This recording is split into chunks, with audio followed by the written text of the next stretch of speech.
a ideia que passou para a opinião pública, e não foi diferente do que nós entendemos, é que estaríamos, de facto, a tentar importar uma solução do sistema processual penal americano. O que me pareceu, de facto, bastante preocupante neste âmbito que tenha aparecido, não só porque não é muito comum vermos um Primeiro-Ministro a falar da falta de acusações em processos, isso é uma matéria que entre nós o Ministério Público tem autonomia, é ele que gera a ação penal, não é o Governo, como também apareceu a referir um certo fascínio sobre um sistema processual penal americano que tem imensas deficiências. Aliás, está agora... Mas viu aí uma ingerência quando diz que pelo menos não achei isso muito saudável, porque estamos a falar de um processo penal concreto. Uma coisa é o Governo ter a política geral sobre a Justiça, acaba o Ministério da Justiça. Outra coisa é estar a falar do exercício de uma ação penal, em particular com um processo que está em curso e que está entregue a magistrados. Portanto, ou seja, não é muito normal nós vemos o Governo a falar disso. É uma forma de pressão?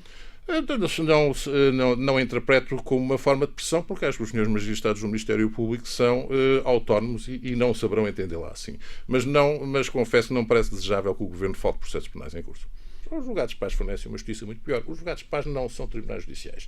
São tribunais não judiciais e, precisamente por isso, inclusivamente, nem sequer é necessário a presença de um advogado nos julgados de paz. Portanto, fornecerão sempre uma justiça de muito menor qualidade do que a que existe nos tribunais judiciais.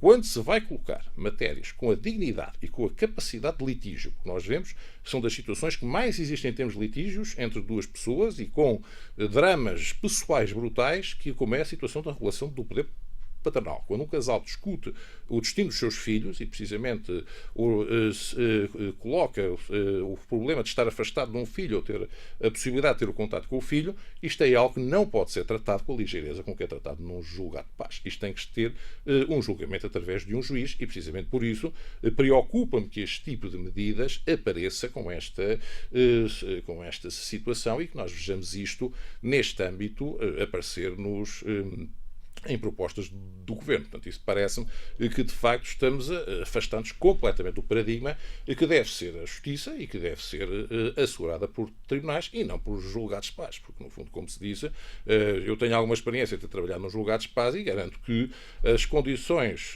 conduzido alguns processos lá, e devo dizer que as condições de estar num julgado de paz é completamente diferente das condições do julgamento num tribunal. E, precisamente por isso, eu não recomendo os julgados de paz a ninguém e por esse motivo também me parece que em matérias com a complexidade como são a regulação do poder paternal, não podem estar nos julgados de paz. Não recomendo os julgados de paz a ninguém em nenhum caso? Deviam acabar os julgados de paz? Não, pequeníssimas questões podem ser tratadas lá. Agora, no fundo, eu verifico muitas vezes, neste momento os julgados de paz já têm competência para litígio até 15 mil euros. Eu devo dizer que isso parece-me excessivo. É a minha opinião. Parece-me que é bastante prejudicial nós não estarmos a ter uma fiscalização preventiva da constitucionalidade com a frequência com que anteriores Presidentes da República tinham. E precisamente por isso parece-me que, neste caso, se estas medidas vierem para a frente, é de todo o interesse que sejam adequadamente fiscalizadas em termos constitucionais. Porque, designadamente, mas essa é uma do Tribunal falha Social... do Presidente? O Presidente acha que ele não tem essa apetência? Ou não por sei, simplesmente não tem tido a opinião de que era O que necessário? tem sido explicado é que o Sr. Presidente da República, como professor de Direito, aliás, foi meu colega lá na Faculdade de Direito, se sente habilitado para avaliar se a situação é constitucional ou não em termos constitucionalistas. O problema é que todos nós podemos ter uma opinião sobre a constitucionalidade, mas a opinião que prevalece é sempre o Tribunal Constitucional. Na legislatura anterior assistimos a aumentos e a atualizações salariais dentro do setor da justiça, mas com outras classes profissionais. Exatamente. Não vimos isto com os advogados. Os advogados sentem-se, em relação a este governo, um parente pobre da justiça?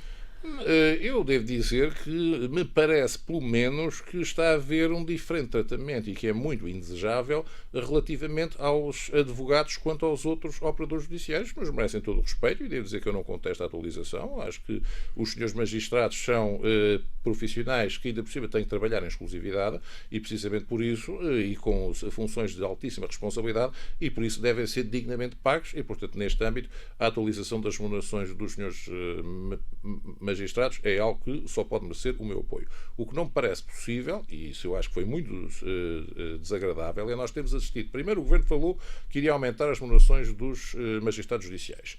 Depois verificou-se que os magistrados do Ministério Público disseram que não podiam ficar de fora e o Governo cedeu e decidiu também aumentar na mesma medida os magistrados do Ministério Público. E depois, relativamente aos advogados, que têm remunerações para utilizar há 15 anos, portanto, ou seja, uma situação bastante grave, porque são os únicos profissionais que estão obrigados a praticar preços de há 15 anos, não foi feito absolutamente nada.